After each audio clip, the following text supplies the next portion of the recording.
तो बिस्मिल्लाहिर्रहमानिर्रहीम। तो पिछली क्लास के अंदर हमने डिस्कस किया था MOT मॉलिक्यूलर ऑर्बिटल थ्योरी। इसके अंदर हमने क्या डिस्कस किया था, नाइट्रोजन का मॉलिक्यूल हमने डिस्कस किया था। हमने ये भी डिस्कस किया था कि ये जो कॉन्फ़िगरेशन है अगर ये 14 तक है या 14 से कम हो, यानी एक मॉलिक्यूल के अंदर इलेक्ट्रॉन अगर 14 से कम हो या 14 के बराबर हो तो ये इलेक्ट्रॉनिक कॉन्फ़िगरेशन इसको हम फॉलो करेंगे। ठीक है, ये एक रूल है। ठीक है, डायग्राम के अंदर भी क्या होगा, चेंज आएगा। 14 के लिए इस तरह डायग्राम होगा, यानी जो हमारे पास π2py π2pz हैं वो नीचे आएंगे। लेकिन अगर 14 से इलेक्ट्रॉन ज़्यादा हुए किसी मॉलिक्यूल के अंदर, यानी ऑक्सीजन मॉलिक्यूल है, तो उसका मतलब क्या होगा, ये डायग्राम भी चेंज होगा। मतलब ये जो 2py 2pz है ये ऊपर चला जाएगा और सिग्मा वाले नीचे आएंगे। ठीक है, ये हमने डिस्कस किया था। तो हम नाइट्रोजन डिस्कस कर चुके हैं पिछली क्लास के अंदर, आप वीडियो देख सकते हैं उसको। इसके अंदर हमने इलेक्ट्रॉन की, यानी जिस तरह डायग्राम किस तरह बनता है, इलेक्ट्रॉनिक कॉन्फ़िगरेशन कैसी होती है, उसको हमने डिस्कस किया था। फिर हमने बॉन्ड ऑर्डर क्या था और बॉन्ड लेंथ क्या था, भी हमने डिस्कस किया था। तो अभी हम क्या डिस्कस करेंगे, अभी हम डिस्कस करने जा रहे हैं ऑक्सीजन के हवाले से, यानी ऑक्सीजन के लिए क्या रूल होगा और कौन सी इलेक्ट्रॉनिक कॉन्फ़िगरेशन हम उसको फॉलो करेंगे। मतलब थोड़ा सा चेंज होगा इस इलेक्ट्रॉनिक कॉन्फ़िगरेशन के अंदर, बाकी सब कुछ सेम रहेगा। ये जो कॉन्फ़िगरेशन है क्या होगा, ये सब क्या रहेगा, एक चेंज के अलावा सब सेम रहेगा। ये जो सिग्मा 2px है ये पहले आ जाएगा और ये π2py π2pz कहाँ पर आ जाएगा, इस जगह पर आ जाएगा। ठीक है, तो हम यहाँ पर क्या करेंगे, सिग्मा 2px को कहाँ ले जाएंगे, यानी मैं दूसरे मार्कर से इसको लिखता हूँ कि मेरे पास क्या है, सिग्मा 2px यहाँ पर आ गई, ये चेंज हो गया, पहले ये बाद में आ रहा था। तो यहाँ पर क्या आएगा, π2py is equal to π2pz। ठीक है, ये हमने कॉन्फ़िगरेशन के अंदर चेंज की है, बाकी सब एज इट इज़ ही रहेगा। ठीक है, तो ये हम क्या करेंगे, अभी हम डिस्कस करते हैं किसके हवाले से, ऑक्सीजन के हवाले से। ठीक है, तो ऑक्सीजन मेरे पास क्या है, O2। ठीक है, O2 यानी 2 ऑक्सीजन के मॉलिक्यूल्स हैं, तो मतलब क्या है, 8 8 कितने होते हैं, 16।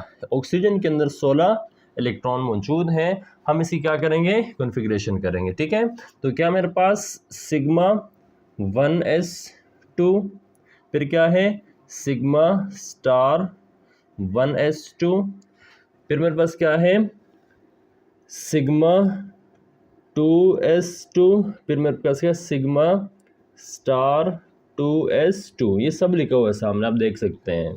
इसके बाद क्या है sigma 2p sigma 2p x square. ठीक है, एक्स के अंदर 2 ही इलेक्ट्रॉन है, हमारे पास px py pz इसमें 2 इलेक्ट्रॉन आते हैं। फिर नेक्स्ट मेरे पास क्या है, फिर मेरे पास क्या है π2py is equal to π2pz। इनकी एनर्जी सेम होती हैं, इसलिए दोनों के इकट्ठे लिखेंगे। तो कितने 16 इलेक्ट्रॉन कितने हो गए मेरे पास, 2 4 6 8 10 हो गए। ठीक है, 10 हो गए, 6 और भी अभी भी रहते हैं। तो यहाँ पर फिर हम क्या करेंगे, इलेक्ट्रॉन की पेयरिंग करेंगे। तो ये मेरे पास क्या 2 4 6 8 10 हो गए, ये मेरे पास 11, ये मेरे पास 12, ये 13, ये मेरे पास क्या है 14। ठीक है, अब 14 हो गए, 2 मजीद रहते हैं। तो यहाँ हम क्या जाएंगे, मेरे पास नेक्स्ट यहाँ पर है pi star 2py is equal to pi star 2pz। ठीक है, अब यहाँ पर कितने 2 इलेक्ट्रॉन रहते हैं, 2 4 6 8 10 12 14। ठीक है, ये कितने हैं 16 है। तो 14 मेरे पास एक यहाँ पर आएगा, दूसरा यहाँ पर आएगा। ऐसी गलती नहीं करनी कि आपने दोनों यहाँ पर फिल कर लिए। तो हम ज़रूर यहाँ पर आप फॉलो करेंगे, उसमें क्या है कि पहले आप सिंगल इलेक्ट्रॉन पेयर करेंगे, उसके बाद आप पेयरिंग स्टार्ट करेंगे।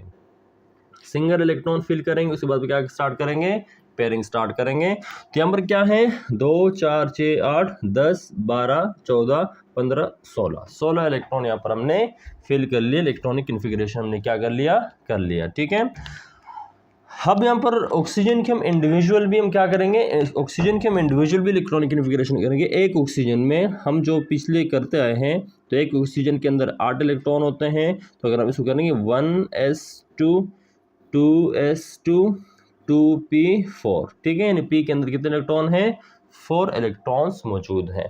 अभी हम यहाँ पर इसके एनर्जी डायग्राम कैसे बनाते हैं, कैसे बना सकते हैं, उसको हम डिस्कस करते हैं। सही है, तो एनर्जी डायग्राम बनाते हैं हम 1s2 को नहीं बनाएंगे। सही है, तो हमारे पास क्या है 1s2 को हम क्या करेंगे, 1s2 को यानी 1s2 और 2s2 का डायग्राम यानी जो डायग्राम एक जैसे ही बनता है तो हम इसको शो करेंगे, इसका और इसका डायग्राम एक जैसे ही बनता है और इन सब को हम क्या करेंगे उसमें शो करेंगे। तो हम 2s2 से स्टार्ट लेंगे, यानी सिग्मा 2s2 से और सिग्मा स्टार 2s2 से हम क्या लेंगे स्टार्ट लेंगे। ठीक है, ऑक्सीजन मॉलिक्यूल है यानी इसकी एनर्जी सेम होती है, तो हम यहाँ पर क्या करेंगे सेम एनर्जी वाले क्या करते हैं हम एक ही लाइन में इसको ड्रॉ करते हैं। ठीक है, ये ख्याल रखना है। अगर आपके पास डिफरेंट मॉलिक्यूल हैं, इसमें एक की एनर्जी ज़्यादा होगी दूसरे की कम होगी, तो फिर ये डायग्राम भी ऊपर नीचे होगा। ठीक है, जिसकी एनर्जी ज़्यादा वो ऊपर और जिसकी एनर्जी कम वो नीचे रहेगा। सही है, लेकिन अगर सेम एनर्जी हो तो फिर एक ही उसके अंदर हम बनाएंगे लाइन के अंदर। ठीक है, तो क्या है मेरे पास एटॉमिक ऑर्बिटल से जो ऑर्बिटल्स बनते हैं वो कौन से ऑर्बिटल्स होते हैं, वो होते हैं दो बनते हैं, एक मॉलिक्यूलर ऑर्बिटल बनते हैं, इसमें एक बॉन्डिंग होती है, दूसरी क्या होता है एंटी बॉन्डिंग। ठीक है, तो क्या है मेरे पास यहाँ पर मेरे पास एक मॉलिक्यूलर ऑर्बिटल, यहाँ पर मेरे पास क्या है दूसरा मॉलिक्यूलर ऑर्बिटल। यहाँ पर कौन होंगे, यहाँ पर एटॉमिक ऑर्बिटल होंगे। सही है, तो ये जो मैं बना रहा हूँ ये मेरे पास क्या है, ये मेरे पास है 2s2। ठीक है, 2s2 आपको नजर आ रहा है सिग्मा 2s2, और यहाँ पर आप देख सकते हैं हम इसको बनाएंगे। सही है, एक ऑक्सीजन के लिए। अब हमारे पास क्या है यहाँ पर हमारे पास देखें कि यहाँ पर मेरे पास ये एटॉमिक ऑर्बिटल है, ये भी क्या है मेरे पास एटॉमिक ऑर्बिटल है, ये मेरे पास क्या है मॉलिक्यूलर ऑर्बिटल। ठीक है, इसको कहते हैं बॉन्डिंग मॉलिक्यूलर ऑर्बिटल। और ये मेरे पास क्या है, ये मेरे पास है A M anti bonding A B M O. ठीक है, एंटी बॉन्डिंग मॉलिक्यूलर ऑर्बिटल। ठीक है, अब यहाँ पर देखें 2s2 के 2 इलेक्ट्रॉन हैं, तो यहाँ पर इस 2s2 के अंदर 2 इलेक्ट्रॉन। ठीक है, 2 ऑक्सीजन के मॉलिक्यूल हैं और इस एनर्जी का डायग्राम किस तरह बनता है, इसकी एनर्जी ऊपर की जानिब बढ़ती रहती है। सही है, यहाँ 2s2 यहाँ पर भी कितने इलेक्ट्रॉन हैं, 2 इलेक्ट्रॉन इसके अंदर मौजूद हैं। क्लियर है यहाँ तक। अब क्या होगा यहाँ पर देखिए आप, हमने यहाँ स्टार्ट लिया है सिग्मा 2s2 के अंदर और सिग्मा स्टार 2s2 के अंदर 2 इलेक्ट्रॉन मौजूद हैं, यानी बॉन्डिंग मॉलिक्यूलर ऑर्बिटल के अंदर भी 2 इलेक्ट्रॉन मौजूद हैं, एंटी बॉन्डिंग मॉलिक्यूलर ऑर्बिटल के अंदर भी कितने मौजूद हैं 2 इलेक्ट्रॉन्स मौजूद है। ठीक है, तो यहाँ पर बॉन्डिंग के अंदर भी हमने 2 लिख लिए, एंटी बॉन्डिंग के अंदर भी हमारे पास 2 इलेक्ट्रॉन्स मौजूद हैं। ठीक है, इसके बाद हम कहाँ पर जाएंगे, ये 2s2 की कहानी यहाँ पर होगी ख़त्म। अभी हम जाएंगे 2p के अंदर। ठीक है, और 2p के अंदर हमारे पास यहाँ से स्टार्ट है, इसको देख के हम डायग्राम बनाएंगे, इसको देख के हम अपना फिगर बनाएंगे। ठीक है, यहाँ पर ख्याल रखना है जिसकी इलेक्ट्रॉनिक कन्फिगरेशन 14 हो उसमें ये पहले आएगा और ये बाद में आएगा। ठीक है, लेकिन हमारे पास 14 से ज़्यादा इलेक्ट्रॉन है तो सिग्मा 2px पहले आएगा। ठीक है, ये सारा प्रैक्टिकल है, ये सारा क्या है प्रैक्टिकल वर्क है। सही है, अभी हम क्या बनाएंगे, अभी हम बनाएंगे 2p बनाएंगे। सही है, अब देखिए p के अंदर कितने ऑर्बिटल्स होते हैं, p के अंदर होते हैं 3 ऑर्बिटल्स, सबकी एनर्जी क्या है सेम है। ठीक है, ठीक है, एक px py pz। ठीक है, px py pz। ठीक है, इस तरह आपने क्या करें 3 ऑर्बिटल इसके अंदर बना दिए। अब मेरे पास क्या है, हम ऊपर को देख के हम क्या बनाएंगे अपनी इलेक्ट्रॉनिक कॉन्फ़िगरेशन करेंगे। सही है, ऊपर के हमारे पास जो कॉन्फ़िगरेशन लिखी है उसको देखते हुए हम आपस में इसके डायग्राम बनाएंगे। ठीक है, एस की कहानी यहाँ पर ख़त्म, किसकी कहानी स्टार्ट है पी की। तो सबसे क्या 2px के अंदर मेरे पास क्या है, यानी नीचे की तरफ हमारे पास क्या है एक ऑर्बिटल यानी 2px मौजूद है, सिग्मा 2px। ठीक है, तो ये क्या है सिग्मा 2px, ये मेरे पास क्या है सिग्मा स्टार 2s। ठीक है, ये क्या है सिग्मा 2s। ठीक है, ये क्या है सिग्मा 2px।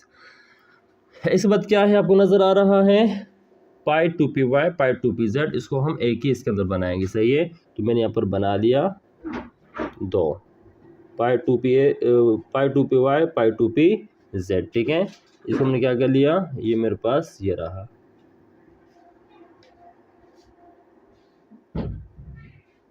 ठीक है। ये मेरे पास क्या है, ये मैंने बना दिया। तो ये सिग्मा 2px ये क्या है, पाई 2py, ये क्या है पाई 2pz, ठीक है। दोनों की एनर्जी क्या है, बराबर है, ठीक है। ये क्या है, बॉन्डिंग मोलिक्यूलर ऑर्बिटल। आपके पास क्या है, दोनों क्या है, बॉन्डिंग मोलिक्यूलर ऑर्बिटल है। अब इसकी एंटी बॉन्डिंग मोलिक्यूलर ऑर्बिटल है, देखें। तो एंटी बॉन्डिंग मोलिक्यूलर ऑर्बिटल किस तरह बनाएंगे, पहले हम क्या करेंगे, बाकी का डायग्राम बिल्कुल नाइट्रोजन जैसे ही होगा, सही है।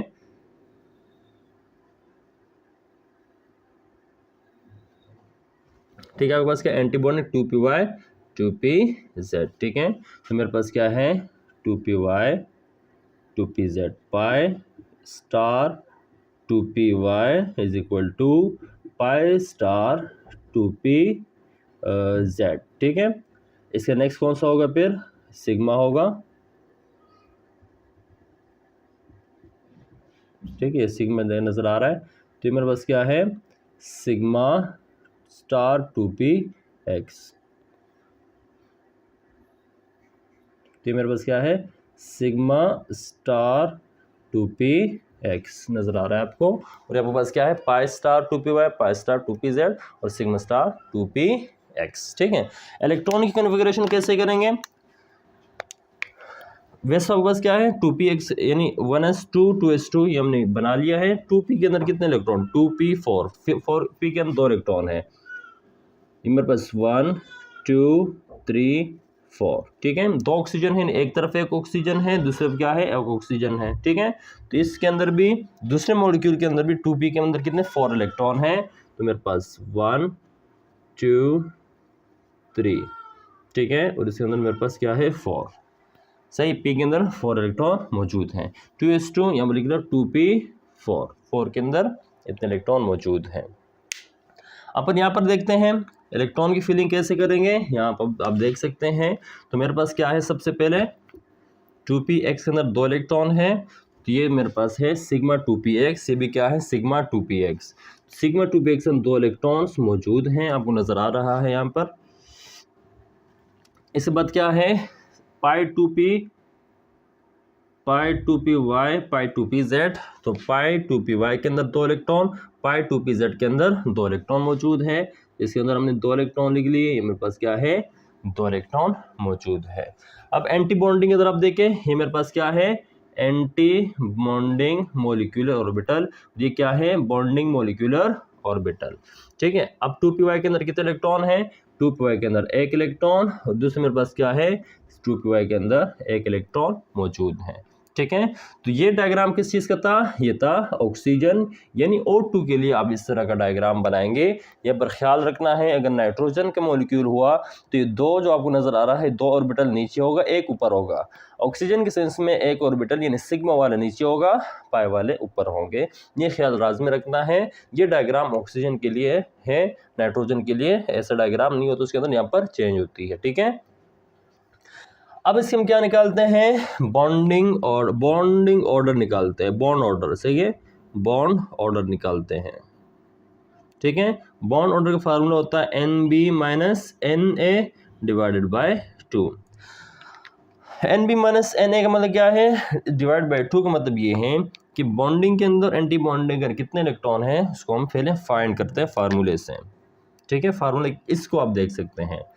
बॉन्डिंग के अंदर देखें NB के अंदर, ठीक है, NB के अंदर भी क्या है 2 4 2 हो गए, फिर मेरे पास क्या है 4 6 8 10 11 12 2 4 6 8 10, ठीक है। 10 मेरे पास किस चीज़ के अंदर है, बॉन्डिंग के अंदर, यानी NB के अंदर फॉर्म मेरे पास कितने 10 है। NT के अंदर कितने हैं 2, यानी स्टार वाले एंटी बॉन्डिंग होते हैं 4 5 6, ठीक है 6 है, सही है। तो 10 में से 6 गए, 4 बाकी रह गया, 4 डिवाइड बाई 2 2, यानी ऑक्सीजन का जो बॉन्ड ऑर्डर है वो कितना है, वो 2 है, ठीक है। यानी ऑक्सीजन मॉलिक्यूल के अंदर डबल बॉन्ड इस तरह मौजूद होता है। बॉन्ड ऑर्डर का मतलब क्या होता है, नंबर ऑफ बॉन्ड्स, ठीक है। तो ऑक्सीजन के दरमियान 2 बॉन्ड्स मौजूद हैं। अब यहाँ से भी नहीं आप निकाल सकते हैं, यहाँ से आप क्या कर सकते हैं, निकाल सकते हैं। ये नीचे वाली बॉन्डिंग है, ऊपर वाली क्या है, एंटी बॉन्डिंग है। यहाँ पर हमने एक एस बनाया नहीं है, ठीक है। तो एक एस जो हमने इस तरह 1s हमने बनाया वो भी इसी तरह ही है। तो दो 1s के, यानी 1s के 2 और 2s के 2, 4 हो गए, 5 6 7 8 9 10, ठीक है। यानी इसके अंदर भी बॉन्डिंग के अंदर 10 मौजूद है। एंटी बॉन्डिंग के अंदर 2, वो 2s के अंदर है, 1s के अंदर भी 2 है, 2 और 2 4 हो गए, ठीक है। ये 5 ये 6, ये एंटी बॉन्डिंग के अंदर है 6, डिवाइडेड बाय 2, यानी हमारे पास 4 divided by 2 is equal to 2, ठीक है। तो इस डायग्राम के मुताबिक भी इसके अंदर कितना है, 2 बॉन्ड्स मौजूद हैं, ठीक है। तो यहाँ पर जो इसका बॉन्ड लेंथ होगा, बॉन्ड लेंथ इसकी क्या है, बॉन्ड लेंथ हम यहाँ पर यानी बॉन्ड लेंथ हमारे पास क्या होता है, बॉन्ड लेंथ हमारे पास इन्वर्सली प्रोपोर्शन होता है बॉन्ड ऑर्डर के, ठीक है। बॉन्ड ऑर्डर के इन्वर्सली प्रोपोर्शन हमारे पास क्या होता है, बॉन्ड लेंथ होता है, ठीक है। तो ये क्या है, ऑक्सीजन का मॉलिक्यूल का डायग्राम इस तरह होता है। ऑक्सीजन की कॉन्फ़िगरेशन इस तरह हम करेंगे। नाइट्रोजन के लिए यानी 14 से लेस हमारे पास जो कॉन्फ़िगरेशन होगी वो क्या है, उसका डायग्राम भी अलग तरीके से बनेगा, ठीक है। ठीक है, तो यहाँ तक हमारे पास क्या है कि इसके अंदर 2, यानी ऑक्सीजन के अंदर 2 क्या मौजूद हैं, 2 बॉन्ड्स मौजूद हैं, जिस तरह हम यहाँ पर डिस्कस कर चुके हैं। बॉन्ड लेंथ यहाँ पर हमने डिस्कस कर लिया। अब एक चीज़ होती है कि ये पैरामैग्नेटिक है या डायमैग्नेटिक है, तो इसको हम क्या करेंगे समझते हैं यहाँ पर। अब देखें, अभी हम देखें हमारे पास देखें डायमैग्नेटिक का मतलब क्या होता है, पेयर्ड इलेक्ट्रॉन। मेरे पास जो पैरामैग्नेटिक होता है, पैरामैग्नेटिक, ठीक है। तो पैरामैग्नेटिक का मतलब क्या होता है कि ऐसे इलेक्ट्रॉन जिसके, ऐसे मॉलिक्यूल जिसके अंदर इलेक्ट्रॉन क्या हो, अनपेयर्ड हो, इलेक्ट्रॉन क्या हो, अनपेयर्ड हो, ये क्या कहलाता है, ये कहलाता है पैरामैग्नेटिक। तो यहाँ पर पैरामैग्नेटिक क्या है, लाइट चली गई।